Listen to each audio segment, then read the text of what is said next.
লেখাপড়া জোয়ান যুবকেরা হযরত আবু বকর সাথে রয়েছেন। আল্লাহ নবী বেশ কিছুটা পথ চললেন। ও ভাইজানেরা, কিছুটা পথ যাবার পরে আমার নবী পাকের কলিজা ছেড়া যাবা হযরত আবু বকর হযরত সিদ্দিক আকবর আল্লাহ নবীকে লক্ষ্য করে বললেন, ইয়া রাসূলুল্লাহ, ইয়া হাবিবাল্লাহ, হুজুর একটুখানি দাঁড়িয়ে যান, হুজুর একটুখানি কি দাঁড়াবেন? আমি আবু বকরের দুটি কথা কি আপনি শুনবেন? ও ভাইজানেরা, আল্লাহ নবী বললেন, ও বাবাজি আবু বকর, কি কথা শোনাবে বাবা, কি কথা বলবে বাবা? ও ভাইজানেরা, হযরত আবু বকর বললেন, ইয়া রাসূলুল্লাহ, আমি আবু বকর, আমার জীবনের বড় একটা আশা আছে, আমার জীবনের বড় একটা ইরাদা আছে। আখিরি জামান শেষ নবী নবী মুহাম্মদুর রাসূলুল্লাহ সাল্লাল্লাহু আলাইহি ওয়াসাল্লামকে আমি আবু বকর একটু কোলে করে নিয়ে যাব। চিল্লে হবে না? আমি আবু বকর একটু কোলে করে নিয়ে যাব। বাবা বাবাজি আবু বকর কোলে নেবে বাবা? শখ কেন থাকবে বাবা? নাও। আল্লাহ নবী হযরত আবু বকর আল্লাহ রাসূলকে কোলে তুলে নিলেন। ও ভাইজানেরা, আল্লাহ নবী হযরত আবু বকর যেই না কোলে তুলে নিলেন, হযরত আবু বকর হুজুর বর্ণনা করলেন, আল্লাহ নবী আমার কোলেতে বসা, আল্লাহ রাসূল আমার কোলেতে বসা। আমি আবু বকর ওই মরুময় পথ, ওই জঙ্গলময় পথে আমি আবু বকর পাথরের উপরে পাড়া দিই, ওই পাথরগুলো তুলার মতো নরম হয়ে যায়। জোরে হবে না? চিল্লে হবে না? ও আমার ভাইজানেরা, কিছুটা পথ যাবার পরে আল্লাহ নবী বললেন, ও বাবাজি আবু বকর, এবার আমাকে নামিয়ে দাও বাবা, অনেক কষ্ট করেছো বাবা, তোমার জীবনটা আমি নবী আমার পিছনে শেষ করে দিলে, আমি নবী আমার পিছনে তোমার জীবন শেষ করে দিলে বাবা আবু বকর। ও ভাইজানেরা, জীবনে অনেক এসেছেন বাবা, একটু কাঁদার চেষ্টা করুন। এই পৃথিবীটা হাসির জায়গা নয়, এই পৃথিবীটা কাঁদের জায়গা, এই পৃথিবীটা কাঁদার জায়গা। এই মাহফিলে বসে যদি আমার নবীর শানে এক ফোঁটা চোখের পানি ফেলতে পারেন, ও আমার সোনার চাঁদ লালেরা, সোনার বাপেরা, এই পানের উসিলায় আল্লাহ পাক কাল কিয়ামতের মাঠে জান্নাতের বেড়াটাকে আল্লাহ পার করে দেবে। ও ভাইজানেরা, আল্লাহ নবীকে আবু বকর কোল থেকে নামিয়ে দিলেন। হযরত আবু বকর চোখ দিয়ে টপ টপ করে পানি পড়ে। আমার আপনার নবী দো জানের বাদশা আগে আগে চললেন, হযরত আবু বকর পিছনে পিছনে যান, আল্লাহ নবী সামনে যান, আবু বকর পিছনে পিছনে যান। হযরত আবু বকর হুজুর বর্ণনা করলেন, আল্লাহ নবীকে আমার কোল থেকে যখন নামিয়ে গেল, নামিয়ে দিলাম, আমি আবু বকর এবার পাথরের উপরে পাড়া দিই, পাথর আর নরম হয় না।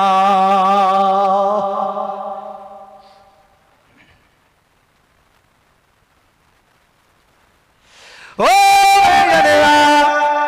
বেশ কিছুটা পথ চললেন, যাওয়ার পরে আল্লাহ নবী আবু বকর হুজুরকে ডাকলেন, ও বাবাজি আবু বকর, বড্ড ক্ষুধা পেয়ে গিয়েছে বাবা, ক্ষুধা জ্বালা সইতে পারি না বাবা, বাবাজি আবু বকর কিছু খাবার হবে কিনা বাবা? ইয়া রাসূলুল্লাহ, ইয়া হাবিবাল্লাহ, হুজুর আমার কাছে কিছু খাবার নাই। বাবাজি আবু বকর একটু দেখো না বাবা, আশেপাশে কোনো ঘর বাড়ি আছে কিনা, দেখো না বাবাজি আবু বকর আশেপাশে কোনো বাড়ি আছে কিনা, ওই বাড়ির কাছাকাছি ওই ঘরের দিকে গিয়ে কিছু খাবার পাই কিনা। ও যুবকেরা, ও আল্লাহ বাড়া জওয়ানেরা মুরব্বী বাপেরা ও আমার আম্মা জানেরা যারা নবীকে পেয়ে গিয়েছিলেন তারা শোনায় সোয়াগা বাবা নবীর শানে যারা সম্মান ছোট করে আমার নবীর ইজ্জতের চাদর ধরে যারা টানাটানি করে বাবা ওদের থেকে দূরে থাকবেন বাবা হযরত আবু বকর আল্লাহ নবী কথা শোনা মাত্রই এক নজর এক ঝলক নিজের চোখটাকে ঘুরিয়ে নিলেন ও জানেরা দেখতে পেলেন দূরে একটা ভাঙা চূড়া জীর্ণ কুটরি ঘর আছে আল্লাহ নবী বললেন বাবাজি ও বাবাজি আবু বকর চলো না বাবা ওই ঘরের কাছাকাছি হই ওই বাড়ির কাছাকাছি হই ও জানেরা ওই বাড়ির কাছাকাছি গেলে আল্লাহ নবী অনুমতি দিলেন বাবাজি আবু বকর যাও গিয়ে দেখো ওই বাড়িতে কেউ আছে কিনা বাবা ও বাবাজি আবু বকর ওই বাড়িওয়ালাকে গিয়ে বলো না কিছু দেয় কিনা বাবা ও জানেরা ওই বাড়ির কাছাকাছি হযরত আবু বকর হুজুর যাবেন গিয়ে ডাক দিলেন তা ইফতাহিল বাব বাড়িওয়ালা কেউ আছো নাকি বাবা কেউ আছো যদি কেউ থাকো বাবা একটু কি সাড়া দেবে একটু কি ঘরের দরওয়াজাটা খুলে দেবে বাবা আমরা মক্কার মানুষ আমরা মুসাফির মানুষ আমাদের কাছে কিছু খাবার নয় কিছু যদি খেতে দেন বাবা ও জানেরা হযরত আবু বকর হুজুর ওই বাড়ির কাছে গিয়ে ইফতাহিল বাব ডাক দিলেন তা কে আছো বাবা কোনো উত্তর আসে না আল্লাহ নবী বললেন বাবাজি আবু বকর আরেকটুখানি আগিয়ে যাও ঘরের দরওয়াজায় টোকা দিয়ে দেখো ও আমার ভাইজানেরা হযরত আবু বকর হুজুর যখন গেলেন কোনো সাড়া পেলেন না কিছু সময় পার হলো একজন মহিলা ঘর থেকে আওয়াজ দিলেন একজন মহিলা আওয়াজ কে গো বাবা তোমাদের তো কোনোদিন দেখিনি তোমরা নতুন মানুষ কোথা থেকে এসেছো জিনা মিনাল মক্কা জিনা মিনাল মক্কা আমরা মক্কা থেকে এসেছি কোথায় যাবে বাবা ইলাল মদিনা আমরা মদিনায় চলে যাব জোরে হবে না সুবহানাল্লাহ মা তোমার ঘরে কিছু আছে কিছু দেওয়া যাবে আমরা খুব ক্ষুধার্ত বাবা আমাদের ঘরে কিছু নেই আমরা গরিব মানুষ এই ভাঙাচোরা ঘর আমার স্বামী সকাল হলে ওই মরুভূমি ময়দানে বকরি চড়াতে যায় সন্ধ্যায় চড়িয়ে বাড়ি আসে কিছু দুধ দহন করে যেটুকু হয় আমি কিছু খাই আর আমার স্বামী কিছু খেয়ে রাতে ঘুমায় জোরে বলবেন না তা বাবা কিছু হবে না আল্লাহ নবী আবু বকরকে লক্ষ্য করে বলছে বাবাজি আবু বকর ওই মহিলাকে বলো না বাড়ির সামনে একটা বকরি দেখা যায় বাড়ির সামনে একটা রোগে আক্রান্ত মানে ন্যাংড়া ভ্যাংড়া একটা বকরি সামনে বাঁধা আল্লাহ নবী বলছে আবু বকর একটু বলে দেখো ওই বকরিটা আমাদের দেয় কিনা মহিলা বলছে বাবা তোমরা কি পাগল হয়ে গেলে ওই বকরিটা বেয়ারামি দেখতে পাচ্ছ না হাঁটতে পারে না চলতে পারে না খেতেও পারে না আমার স্বামী বাড়ি রেখে গেছে ও নিজে খেতে পারে না ওই দুর্বল নিয়ে তোমরা কি করবে আল্লাহ নবী বললেন বাবাজি আবু বকর ও বাবাজি আবু বকর ওই মহিলাকে শুধু পারমিশন দিতে বলো আমি রাসূলুল্লাহ বলছি ওই বেয়ারামি বকরি ওই বেয়ারামি ছাগলটা ওই প্রতিবন্ধী ছাগলটা ওই রোগে আক্রান্ত ছাগলটাই দুগ্ধ দেবে আর একবার জোরে বলুন সুবহানাল্লাহ ও আমার ভাইজানেরা হযরত আবু বকর হুজুর ওই মহিলা দিবে না ওই হযরত আবু বকর হুজুর শুনবে না সর্বোপরি ওই মহিলা জবাব দিয়েছিলেন যাও গো বাবা তোমরা যখন শুনবে না ওই বেয়ারামি বকরি যদি দুগ্ধ দেয় না ও আমার ভাইজানেরা যখন পারমিশন দিলেন আমার আপনার নবী দয়ার নবী সোনার নবী আমার নূরের কদমে যখন টুকটুক টুকটুক করে হেঁটে ওই বকরির কাছাকাছি গেলেন ও বেরিয়া মোল্লা পাড়া আমার আব্বা জান ভাই জানেরা ওই সময়ে ওই বেরামে বকরি ছাগলটা উঠে দাঁড়িয়ে গিয়েছে। আর একবার জোরে বলুন সুবহানাল্লাহ। ও আমার ভাইজানেরা ওই বকরি তার জবান আল্লাহ পাক খুলে দিলেন।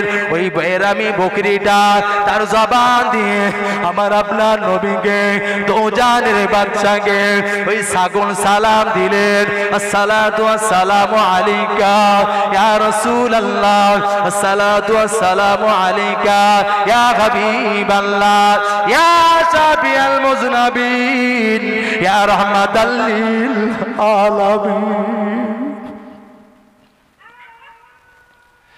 ও ভাইজানেরা, আল্লাহ নবী বললেন, বকরি কি ব্যাপার, তুমি আমাকে চেনো কিভাবে? তুমি আমাকে সালাম দিলে কেন? তুমি আমাকে চেনো কিভাবে? ওই ছাগল বলেছিলেন, ইয়া রাসূলুল্লাহ, হুজুর আপনি তো শুধু মানুষের নবী নয়, হুজুর আমি ছাগল, হুজুর আপনি আমারও নবী। ও আমার ভাইজানেরা, হযরত আবু বকর হুজুর ওই মহিলা যখন পারমিশন দিলেন, আল্লাহ নবী বললেন, ও বাবাজি আবু বকর, ও বাবাজি আবু বকর, একবার বলো না ওই মহিলাটাকে একটা বড় পাত্র হয় কিনা। ছোট একটা পাত্র দিলেন। এই সময় আল্লাহ নবী বললেন, ও বাবাজি আবু বকর, ওই ছোট পাত্রই হবে না বাবা, ওই মহিলাকে গিয়ে বলো এর থেকে বড় আর কোনো পাত্র হবে কি না। ছোট্ট একটা গামলি দিয়েছে, আল্লাহ রাসূল বলছে হবে না, ওর থেকে বড়। মহিলা বলছে তোমরা কি পাগল হয়ে গেলে বাবা?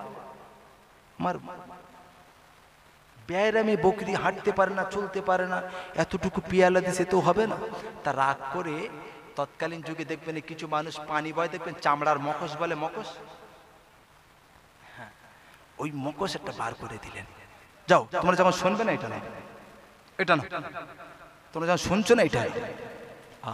আল্লাহ রাসূল বকরির কাছে গিয়ে যখন একবার পিঠের উপরে হাতটা বুলিয়ে দিয়েছেন, বকরির স্থানে দুধ ভরে গেছে। জোরে বলুন, চিল্লে হবে না, দুধ ভরে গেছে।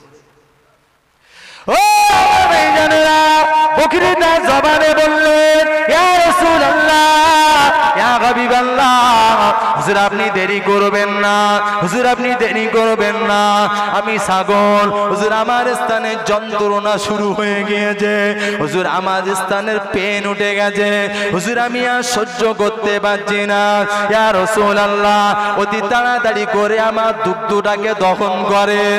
ও আমার ভাইজানেরা, আল্লাহ নবী সোনার হাত দিয়ে নূরানি বদন দিয়ে স্থানে বকরির স্থানে দুগ্ধটাকে দহন করলেন। যখন দহন হয়ে গেল, বড় একটা চামড়ার পানির মস্ক দুধে ভরে গেল বাবা। ও বেরিয়া মোল্লা পাড়া জওয়ান যুবকেরা, আল্লাহ নবী হযরত আবু বকরকে দিলেন, ও বাবাজি আবু বকর, ও বাবাজি আবু বকর, নাও না বাবা, তুমি আগে খাও, পরে আমি রাসূলুল্লাহ খাবো। হযরত আবু বকর বললেন, ইয়া রাসূলুল্লাহ, হুজুর না আপনি আগে খান, পরে আমি আবু বকর খাবো।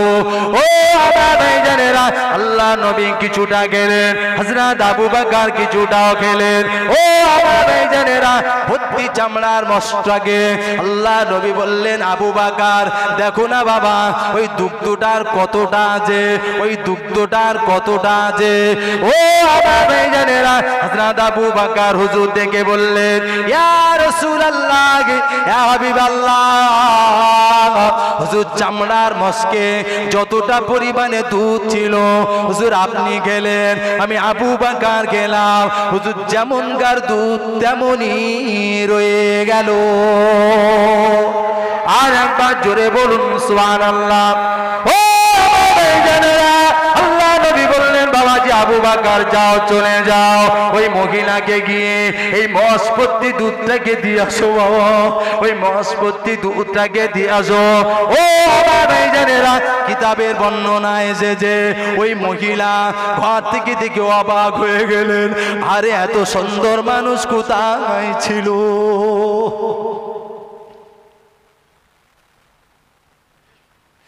ও আমার ভাইজানেরা, হযরত আবু বকর হুজুর চামড়ার মোষটাকে দিলেন আর বললেন, মা ও মা রমণী চলে যায়, মা চলে যায়, দেখা হবে না মা, চলে যায় মা। ওই মহিলা ঘর থেকে আওয়াজ দিলেন, কে গো বাবা তোমরা, এই কয়েক মিনিট আগে আমার বাড়িতে আসলে, কি মায়া আমাদেরকে লাগিয়ে দিলে বাবা, তোমরা কেন চলে যাও, তোমরা কোথাকার মানুষ, কোথায় যাবে? ও আমার ভাইজানেরা, আল্লাহর নবী হযরত আবু বকর হুজুর ওই বাড়ি থেকে রওনা দিলেন মদিনা থেকে। ওই মহিলা ঘর থেকে ছুটে আসলেন, আরে বাবা এত সুন্দর মানুষ আমি জীবনে কোনোদিন দেখিনি।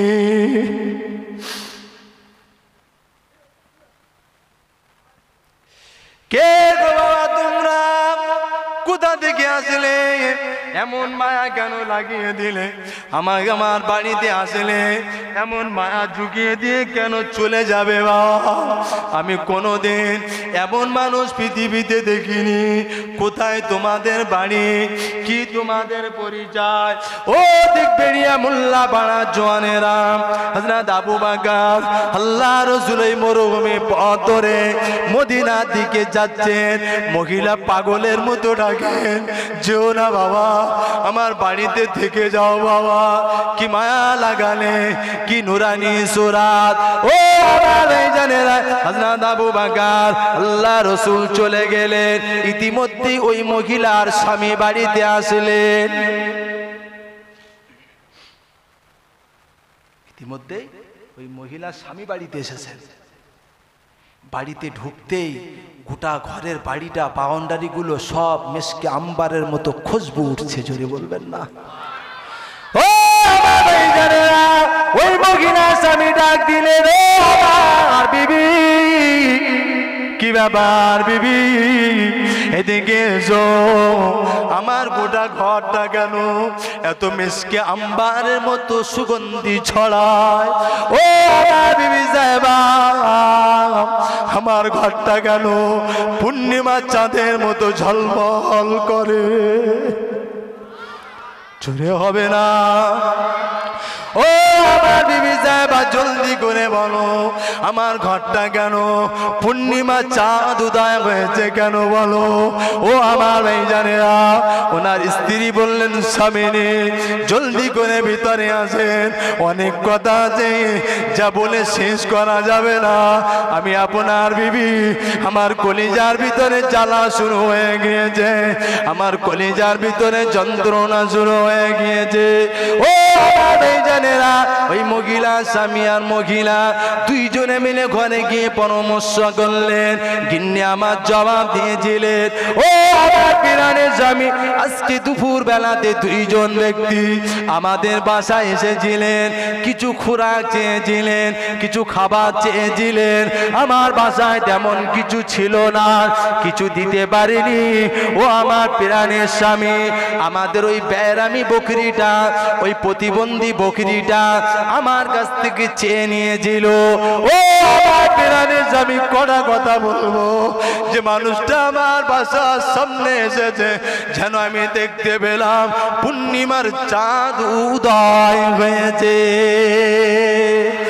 ও আমার প্রাণের স্বামী, ওই সময় যুবকটা এত সুন্দর যুবক আমি পৃথিবীতে কোনোদিন দেখি নাই, আজ পর্যন্ত কোনোদিন আমার নজরে পড়ি নাই। ও আমার প্রাণের স্বামী, ওই যুবকটা যখন আমার ওই বকরির কাছাকাছি হলো, আমার ওই ব্যারামে বকরিটা উঠে দাঁড়িয়ে সালাম দিলেন। ও আমার প্রাণের স্বামী, আমার বকরির স্তন থেকে দুধ দহন করে নিজে রাখেছেন। এই দেখেন এক মস্ক দুধ আমার বাসায় দিয়ে গিয়েছে।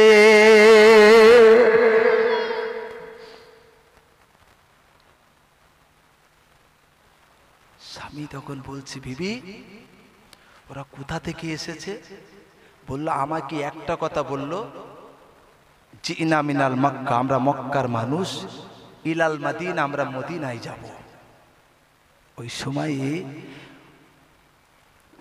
ওনার স্বামী বললেন, বিবি ইনি অন্য কেউ নন, ইনি অন্য কেউ হতে পারে না। মনে রাখো, আমি অনেক আগেই খবর পেয়েছি আখিরি জামানা শেষ নবী জানার জন্মভূমি হবে মক্কা, আর জানার হিজরতের স্থান দেশ হবে মদিনা। তিনি এই রাস্তা দিয়েই মদিনায় হিজরত করবে। জোরে বলুন। ও প্রাণের বিবি, আমি অনেক আগে খবর পেয়েছি, আমার বাসাটা গ্রামের মধ্যে ছিল, আমার বাপের পৈতৃক ভিটা ছেড়ে দিয়েছিলাম ওই আখিরি জামানা শেষ নবীকে পাওয়ার জন্য।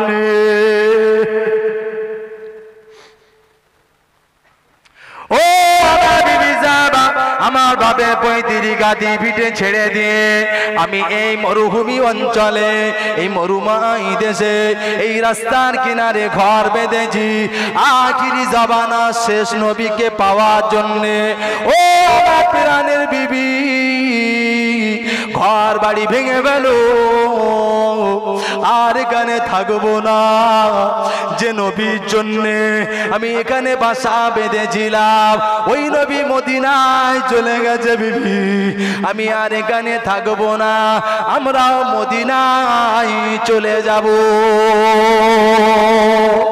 আর একবার জোরে বলুন সুবহানাল্লাহ, আল্লাহুম্মা।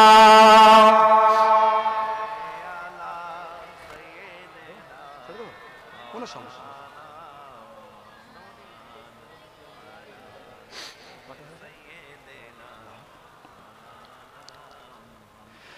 ধন্য ধন্য মেরে সিলসিলা এলো, ফুরফুরাতে ফির মোজাদে দো জবান এলো। চিল্লে হবে না, আওয়াজ তুলে হবে না। ধন্য ধন্য মেরে সিলসিলা এলো, বসিরাটি বড় মাওলানা এলো। ধন্য ধন্য মেরে সিলসিলা এলো, দিল্লিতে নিজামুদ্দিন আউলিয়া এলো। রাস্তা থামায় দিল, রাস্তা থামায় দিল কাফেলায়, দিল্লিতে নিজামুদ্দিন আউলিয়া। জোরে হবে না, চিল্লে হবে না, নারী দেবে। ধন্য ধন্য মেরে সিলসিলা এলো, আজমিরে দেখা মঈনুদ্দিন চিশতি এলো। আল্লাহুম্মা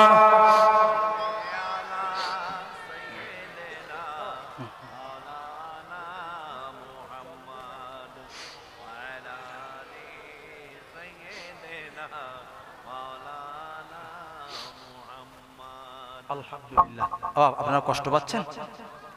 মাহফিল চলবে না, শেষ করে দেবো।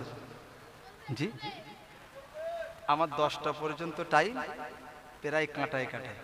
এ দেখেন, আমরা হচ্ছে ভাড়াটে গুন্ডা, ব্যথা পাবেন না, কষ্ট পাবেন না। আমরা হচ্ছে ভাড়াটে গুন্ডা, জোনে এসেছি, জোনে। আমার টাইম শেষ, জোন কেটে উঠবে। ঠিক বলেছি না ভুল বলেছি? আমরা হচ্ছে ভাড়াটে গুন্ডা, আমাদের দোয়া কবুল হবেও কিনা হবে আমরা বলতে পারবো না। তবে যিনি আপনাদের মসজিদের যোগ্য ইমাম সাহেব, যিনি 365 দিন ধরে সকাল এবং সন্ধ্যা দায়িত্ব পালন করছে, তানার দোয়াটা আল্লাহর দরবারে কবুল হবে। এখন সব গ্রামের ফকির ভিক পায় না, প্রতিদিন শুনে পাবে। ঠিক বলে না বলে? হ্যাঁ, এই দেখেন, বিশ্বাস করবেন না, সারা বছর ইমাম সাহেব নামাজ পড়ে গেছি, ঈদের সময় হ্যাঁ একটু বাইরের থেকে নিয়ে, কেন কি আসমান থেকে আসবে না, আর ঈদের নামাজ পড়ে জান্নাতে ঢুকতে দেবে। বলেন বলেন বলেন, রাগ করছেন আমার কথায়? হ্যাঁ কিনা বলছেন না? তাহলে 365 দিন ঝড় তুফান বর্ষায় সব ইমাম সাহেব দায়িত্ব পালন করলো, আর ঈদের দিন কোথাকার গিয়ে আমরা ভাতেতে টেনে এনে জুড়ে বসকে 1 টাকা গুনে দিয়েছে, হুজুর লে যাও, হুজুর কম হয়ে গেছে, সামনে বারে বেশি করতে হবে। ঠিক বলেছি না ভুল বলেছি? বুকি পানি অটকান, কিন্তু রাগ করেন না আমার কথায়, বিশ্বাস করেন, এটা করবেন না। ইমাম সাহেবদের যোগ্য বেতন দেবেন। কটা কথা বলবো, মসজিদ কমিটি যেরকম ইমামও সেরকম। মসজিদের ক্যাশিয়ার একজন, সেক্রেটারি একজন, মাতোয়াল্লি একজন। ক্যাশিয়ার যার কাছে টাকা 5 লাখ টাকা রেখেছে 2 লাখ টাকা নিয়ে, বলে কি করে চুরিয়ে গেছে আমি জানি না। ঠিক বলেছি না ভুল বলেছি? হ্যাঁ, মসজিদের সম্পদ এদিক ওদিক হয়ে যাচ্ছে, ঠিক বলেছি না ভুল বলেছি? সেক্রেটারি তো আমি কিচ্ছু জানি না, ঘুম হচ্ছিল। ঠিক বলেছি না ভুল বলেছি? মসজিদের যদি কেউ একটা দেশলাইয়ের কাঠি অপব্যবহার করে, তার জন্য কাল কিয়ামতের মাঠে কঠিন হিসাব দিতে হবে। একটু অর্ধেক ব্যাপার না, ঠেলার নাম বাবাজি, বুঝতে পারেননি? বলে 60,000 টাকা নি, হ্যাঁ গেল কানে, তো তুই কি জানি হিসাব মানে ভুল হ্যাঁ। মসজিদের সেক্রেটারি যে হবে সে 5 ওয়াক্ত যেন নামাজি হয়, যে ক্যাশিয়ার হবে সে যেন 5 ওয়াক্ত নামাজি হয়। এদিককার মানুষজন ভালো, আমাদের এদিককার কথা, ওদিককার কথা বলে মারধর খাবো নাকি? এখন টাকা পয়সা দেবে না, আমার এখন এই বাড়ি চলে যেতে হয়। এই দাদা পীর হুজুর কেবলা সিলসিলার মানুষ তো আমরা নাকি বাপ? খুব ছোট্ট আলোচনা করে বিদায় নেব। কে কে ফুরফুরাকে ভালোবাসেন হাত তুলে দেখান, নারায়ে তাকবীর, নারায়ে তাকবীর, নারায়ে তাকবীর, মাশাআল্লাহ, জাযাকাল্লাহ। হাত নামা। সিলসিলা ফুরফুরা সিলসিলার হাতিয়ারটাকে মজবুত করে ধরবেন। দাদা পীর হুজুর কেবলা শিখিয়ে দিয়ে গেছেন সব। এখন খেড়ে খোদা বাক্স সব কোথাকার কে আমরা ভাতে দিয়ে উড়ে এসে জুড়ে এসে বলছে এসব চলবি না, নো চলে না। ঠিক বলেছি না ভুল বলেছি? আপনারা কষ্ট পাচ্ছেন? আবা তুই কে রে, কোথায় তোর বাড়ি? হ্যাঁ, এই বাংলাটা যখন বর্বরতায় ভরেছিল, কোথায় ছিলে সেদিন? তোমার বাপ চাচারা রুঙিল পরতো না, ধুতি পরতো, ধুতি। কেটো কাঁসা মেরে মসজিদ মুখো হতো না, গোপাল ভাঁড়ের গান করতো, গোপাল ভাঁড়ের গান, লক্ষ্মীর গলায় ধান দিত। কোথায় ছিলে মিয়া? সাজানো বাগানে এসে বলছে চলবে না। কি সুন্দর করে বলছে নো চলে। আমরাও বলতে পারি, অত সুন্দর করে বলতে হবে না। ধান চাষ করেছেন, চিটিয়ার ধান বোঝা যাবে না, যখন চালনে চালবেন না সিটে ধুলোর মতো উড়ে যায়। ঠিক বলেছি না বলবেন? ধানের জায়গায় পড়ে থাকবে। তুমি তো আজকে এসেছো, এর আগেও বড় বড় তাবড় নেতারা যারা ফুরফুরার নামে গাল দিত, ফুরফুরাকে অপপ্রচার অপব্যবহার করত, যারা কিয়ামকে হারাম বলতো, যারা দাদা পীর হুজুর কিবলাকে কাফের বলে ফতোয়া দিয়েছিল, ঠিক তারা একদিন সিরাজগঞ্জের বাহাস থেকে পালানির রাস্তা পায়। ইতিহাস ভুলে গেছে, ইতিহাসগুলো পড়ো। দাদা পীর হুজুর কেবলা বলে গেছেন মসজিদের যে সেক্রেটারি হবে, ক্যাশিয়ার হবে, সে যেন মসজিদের হিসাব পুঙ্খানুপুঙ্খভাবে হিসাব রেখে দেয়। 4 আনা যেন এদিক ওদিক না হয়। 4 আনা এদিক ওদিক হলে মার খেয়ে মরে যাবা। হুজুর লিয়াস তো কবরের দ্বারে বাস পড়বে। হুজুর এনেছে ও মসজিদে 70,000 টাকা খেয়ে কবরে টান এসে, আমার নিজে চোখে দেখ টানটানে কবরে গেছে, তার কবরে গিয়ে হুজুরা দোয়া করে, আল্লাহ বলেন হুজুর আমি সব ভালো বুঝি, রেখে যান আমি সোজা করে। ঠিক বলেছি না বলে যে? হ্যাঁ, দাদা পীর হুজুর কেউ একটা জায়গায় মাহফিলে গেছে, বাংলাদেশে মাহফিলে গেছে। তা মাহফিলে গেছে, তো ওখানকার একটা বাচ্চা খুব রোগগ্রস্ত। এখন এই মাদুলি দতাবিজ হারাম বলে না, হারাম বলে তো? হ্যাঁ, সে হারাম বলে তার কাছে থাকে। দাদা পীর হুজুর কিবলাকে মানেন তো? তাহলে শোনে। এখন ওই মহিলা শুনেছে ফুরফুরার পীর আবু বকর আসছে, তো হুজুরের সঙ্গে একটু সাক্ষাৎ করবো, আমার বাচ্চাটার জন্য একটা মাদুলি নেব, একটা তাবিজ নেব। বলা যায় না কার দ্বারাই কি আল্লাহ করে। তো হুজুর কেবলা একটা তাবিজ যদি পেয়ে যদি আমার বাচ্চাটা সুস্থ হয়, আল্লাহ যদি সুস্থ করে দেন। আচ্ছা, ওই মহিলাটা চেয়েছে কার? ওকে গালি দিচ্ছে, ওকে গালি দিচ্ছে, ওকে বলছে অমুক সে তমুক, 7-17 এ বেঈমান ও কাফের, ও অমুক তমুক বলছে না, বলছে না? কোন হুজুরির রস শুনবেন? মাথা খারাপ। ফেসবুকে বলেন, ইউটিউবে বলেন গেলে এখন ওর কাফের ও এবং বেঈমান এইসব বলা নিয়ে মাথা খারাপ। কিন্তু ধর্ম ওভাবে হয় না। ধর্ম করতে গেলে নিজেকে বুঝতে হয়, যারা বোঝে তাদের সঙ্গ লাভ করতে হয়। আপনার সঙ্গ যেমন হবে, আপনার পৃথিবীতে চলনটাও তেমন হবে। আপনার সঙ্গ যদি মৎখর হয়, আপনার মৎখদের সাথে সঙ্গ হবে, চলাটাও তেমন হবে। আপনার সঙ্গটা যদি উলামাদের সঙ্গে হয়, তাহলে আপনার জন্য দিন বোঝাটা সহজ। তবে এই নয় ফোনের মাধ্যমে গিয়ে অমুক হুজুরের অস্তা শুনবো, শুনে দিন পালন করব না। আপনি নামাজ পড়বেন, নামাজের 4 রাকাত নিয়ত আছে, সেটা ইমাম সাহেবদের কাছে বা এলাকার যারা হুজুররা আছে তাদের কাছে শিখতে হবে। এখন বিভ্রান্তে মাথা দেবেন না, কান দেবেন না, সঠিক জিনিসটা বুঝুন, পড়ুন এবং সেই মোতাবেক আমল করুন। আমি আপনাদের কাছে এসেছি মহামান্বিত আল কোরআন থেকে একটা আয়াতে শরীফা পেশ করেছি। আল্লাহ বলছেন, বান্দা কুল ইন কুনতুম তুহিব্বুনাল্লাহ ফাত্তাবিউনি ইউহিব্বুকুমুল্লাহ ওয়া ইয়াগফিরু লাকুম যুনুবাকুম আল্লাহু গফুরুর রহিম। আল্লাহ বলছেন, বান্দা, আয় আমার হাবিবি প্যারা, আমার বান্দাদিগকে বলে দাও, তারা আমি আল্লাহ আমাকে ভালোবাসতে হলে, আমি আল্লাহ আমাকে পেতে হলে আগে যেন তোমাকেই ভালোবাসে। কাকে ভালোবাসার কথা বললেন? আল্লাহ রসুলকে। আল্লাহ রসুল বলছেন, যারা আমাকে পেতে চাও তারা যেন তার আগে তার বাপ আর মাকে ভালোবাসে। যে দেখে আল্লাহ আল্লাহ রসুলের মহব্বত ভালোবাসা নেই, একবার কি বলবেন সেই দেহে সেই মানুষটা প্রকৃত কি ইমানদার এবং প্রকৃত কি মুসলমান হতে পেরেছে? আল্লাহ আল্লাহ রসুলের মহব্বত ছাড়া প্রকৃত ইমানদার বা মুসলমান হওয়া সম্ভব নয়।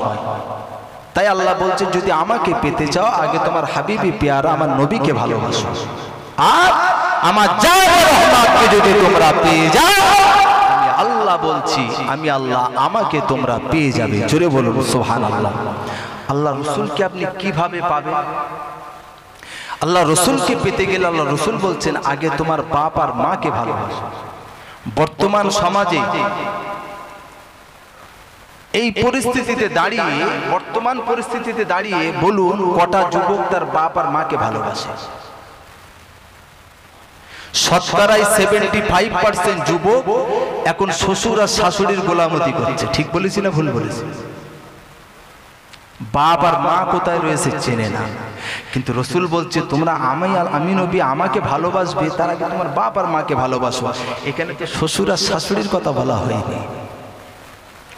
বাপ আর মা যদি তোমার আচরণে খুশি হয়ে যায়, রসুল বলছে তোমার জন্য আমি নবী আমাকে পাওয়াটা সহজ হয়ে যাবে। জোরে বলুন সুবহানাল্লাহ। ঠিক এর উপরে ভিত্তি করে দুটি কথা বলবো, ঠান্ডা মাথায় নিতে হবে। বিচলিত মন নিয়ে বসলে কিছু বুঝতে পারবেন না। পরপরই একটা হাদিস শরীফা তেলাওয়াত করেছি, মান কানা আখিরু কালামিহি লা ইলাহা ইল্লাল্লাহ ফাদখালাল জান্নাহ। এর বাংলা আবিধানিক অর্থ হলো, রাসূল বলছে, যে ব্যক্তিটা একবার ঈমানের কলেমা পড়ল, কি পড়ল? ঈমানের কলমা পড়ে নিল, মৌতের আগেও যদি কলমা পড়ে মৃত্যুবরণ করতে পারে, ফাদখালাল জান্নাহ, আমি নবী আমার সঙ্গে জান্নাতে থাকবে। জোরে বলুন সুবহানাল্লাহ। আচ্ছা বলুন, এখন হায়াত আর মৌতের কথা বলা যাবে? কে কখন চলে যাবে বলা যাবে না। এই কিছুদিন রিসেন্টলি আগে আমারই বাড়ির পাশের একটা ছেলে, খুব বেশি বয়স না, দুটো ছোট ছোট বাচ্চা পৃথিবী থেকে চলে গেছেন অ্যাক্সিডেন্টে। তাহলে মানুষের হায়াত আর মৌতের কথা বলার কিছু নেই। তাহলে আমার আপনার সঙ্গী বা হাতিয়ার বানাতে হবে সদা সর্বদাই জবানে কলমা রাখতে হবে। এখন মানুষ আর কলমা পড়ে? ভাব, এখন মানুষ আর কলমা পড়ে না।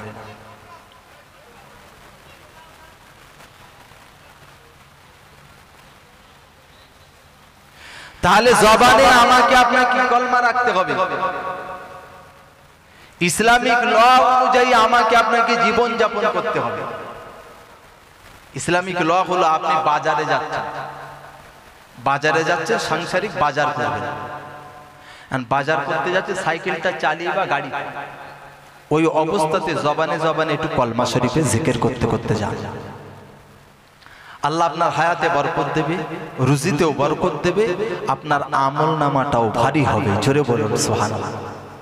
আপনি মাঠে যাচ্ছেন, কোদালটা কাঁধে নিয়েছেন, মাঠে যাচ্ছেন, যান, জবানে জবানে কলমা শরীফটা পড়তে পড়তে যান। আপনার আমল নামায় গুনাহ হবে না, নেকি হবে, পূর্ণাঙ্গ সওয়াব পাবেন।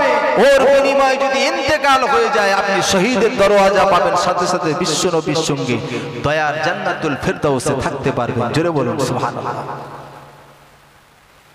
ছোট্ট ছোট্ট বিষয়ের উপরে আমল করুন, লম্বা চওড়া আলোচনায় যেতে হবে না। ছোট্ট ছোট্ট আমল করুন, যতটুকু জানেন তারই উপর ভিত্তি করে আমল করুন, আল্লাহ আপনাকে নাজাতের ওসিলা বানিয়ে দেবেন। এই কালমা শরীফটা আপনি পড়বেন, আল্লাহর নামের সঙ্গে আমার রসুলে পাক আমার জানে রহমতের নামটাকে জোড়া আছে। তাহলে একদিকে কালমা পড়লে আল্লাহকে স্মরণ হবে, অপরদিকে বিশ্বনবী রাসূলুল্লাহর মহব্বত আপনার অন্তরে পয়দা হবে। তাহলে যে মানুষটার এত সুন্দর একটা অফার আছে, সেই মুসলমান কলমা ছেড়ে দিয়ে গান শুনতে শুনতে কাজে যায়, গান শুনতে শুনতে মাঠে যায়, গান শুনতে শুনতে রাতের বিছানায় ঘুমাতে যায়। এ মুসলমান কবে পরিবর্তন হবে? আমার কথাতে ব্যথা পাচ্ছেন, কষ্ট পাচ্ছেন বাপ? আমি আপনাদের সন্তানের মতো, আমি জিয়াউল হক, আমার বাপ নেই। আমি 6 মাস পেটে যখন আমার আব্বা মারা গেছে, আমার বাপের মুখটা আমি দেখতে পাইনি। আপনাদের মতো এই দাড়ি পাকা, দাড়ি চুল পাকা মানুষদের দেখলে